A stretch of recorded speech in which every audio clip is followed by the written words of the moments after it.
നമസ്കാരം. ഇത് the Indian.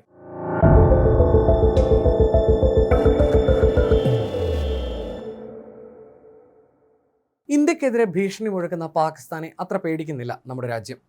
ഇന്ത്യയുടെ ഏറ്റുമുട്ടിയാൽ പിടിച്ചു നിൽക്കാനുള്ള ശേഷി പാകിസ്ഥാനില്ല എന്നത് തന്നെയാണ് പ്രധാന കാര്യം. മറ്റൊന്ന് നമ്മുടെ പ്രതിരോധ സംവിധാനങ്ങളുടെ മികവ് കൂടിയാണ്.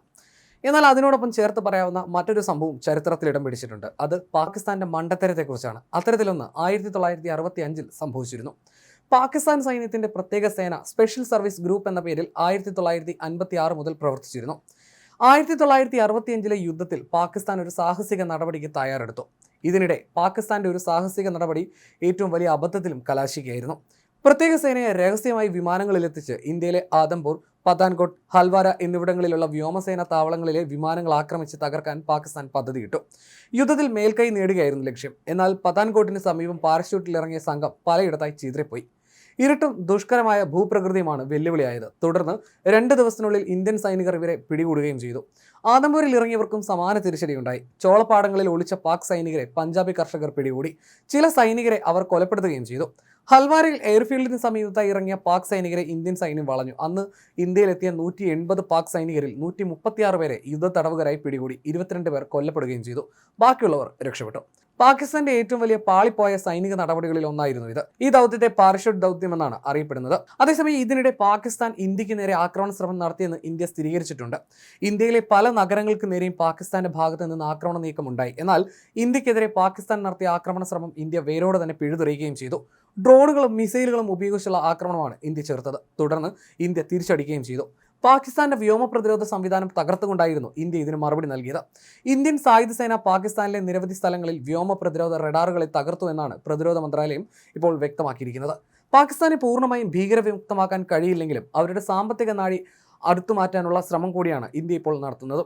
പഹൽഗാം ഭീകരാക്രമണത്തിന്റെ പശ്ചാത്തലത്തിൽ ഇന്ത്യ അട്ടാരി ചെക്ക് പോസ്റ്റ് അടയ്ക്കുകയും യുദ്ധഭീതിയിൽ പ്രതിരോധ ബജറ്റ് വർദ്ധിപ്പിച്ചതുമെല്ലാം പാകിസ്ഥാനിൽ കനത്ത വിലക്കയറ്റത്തിനും ഇപ്പോൾ ഇടവരുത്തിയിട്ടുണ്ട്.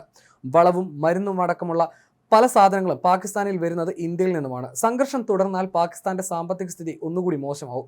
നിലവിൽ $1 മൂല്യം 281 പാകിസ്ഥാൻ രൂപയ്ക്ക് തുല്യമാണ്. അതേസമയം ഇന്ത്യൻ രൂപയെ അപേക്ഷിച്ച് വളരെ കുറഞ്ഞ മൂല്യമാണ് പാകിസ്ഥാൻ രൂപയ്ക്ക്. 0.30 മാത്രമാണ് ഒരു പാകിസ്ഥാനി രൂപയുടെ നിലവിലെ മൂല്യം.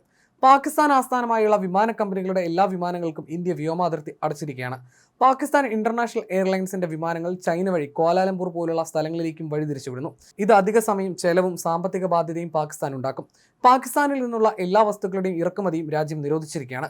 ഏപ്രിൽ 24 അട്ടാരിയിലെ ഇന്റർഗ്രേറ്റഡ് ചെക്ക് പോസ്റ്റ് അടച്ചുപൂട്ടിയെങ്കിലും പാകിസ്ഥാൻ ഉൽപ്പന്നങ്ങൾ 3 രാജ്യങ്ങൾ വഴി ഇന്ത്യയിൽ എത്തിച്ചിരുന്നു. ഇപ്പോൾ ആ പഴുതുകൂടി ഇന്ത്യ അടച്ചിരിക്കുകയാണ്. ഡ്രൈ ഫ്രൂട്ട്സ്, ഈത്തപ്പഴം, ജിപ്സം, സിമെന്റ്, ഗ്ലാസ്, ഔഷധ സസ്യങ്ങൾ തുടങ്ങിയവയാണ് പാകിസ്ഥാനിൽ നിന്ന് പ്രധാനമായും ഇന്ത്യയിൽ എത്തിയിരുന്നത്. പാക് ഉൽപ്പന്നങ്ങളെ ഇന്ത്യ കാര്യമായി ആശ്രയിക്കുന്നില്ലെങ്കിലും ഈ നീക്കം പാക് സമ്പദ് വ്യവസ്ഥയെ ക്ഷീണിപ്പിക്കുമെന്നത് ഉറപ്പാണ്.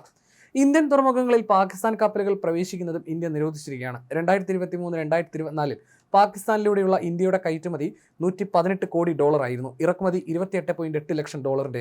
ഇറക്കുമതി നിരോധിച്ചതിനേക്കാൾ ഇന്ത്യയിൽ നിന്നുള്ള കയറ്റുമതി നിർത്തിവെച്ചത് പാക് വ്യവസായങ്ങൾക്ക് കനത്ത ആഘാതമാണ് ഉണ്ടാക്കുന്നത്. ദുബായ് പോലുള്ള 3ാം കക്ഷി റൂട്ടുകളിലൂടെ പാകിസ്ഥാനിലേക്ക് ഇന്ത്യൻ വസ്തുക്കൾ കയറ്റുമതി ചെയ്യുന്നില്ലെന്ന് ഉറപ്പാക്കാൻ ഇന്ത്യയും ശ്രദ്ധ പുലർത്തുന്നുണ്ട്. ഇങ്ങനെ എല്ലാ കണക്ഷനും ഇല്ലാതാക്കി പാകിസ്ഥാനെ സാമ്പത്തികമായി ദുർബലപ്പെടുത്താനും ഇന്ത്യ ശ്രമിക്കുന്നുണ്ട്. രക്തം ചീന്തിയ യുദ്ധത്തെക്കാൾ ചിലപ്പോൾ ഫലം ചെയ്യുക രക്തം ചീന്താത്ത യുദ്ധമായിരിക്കും.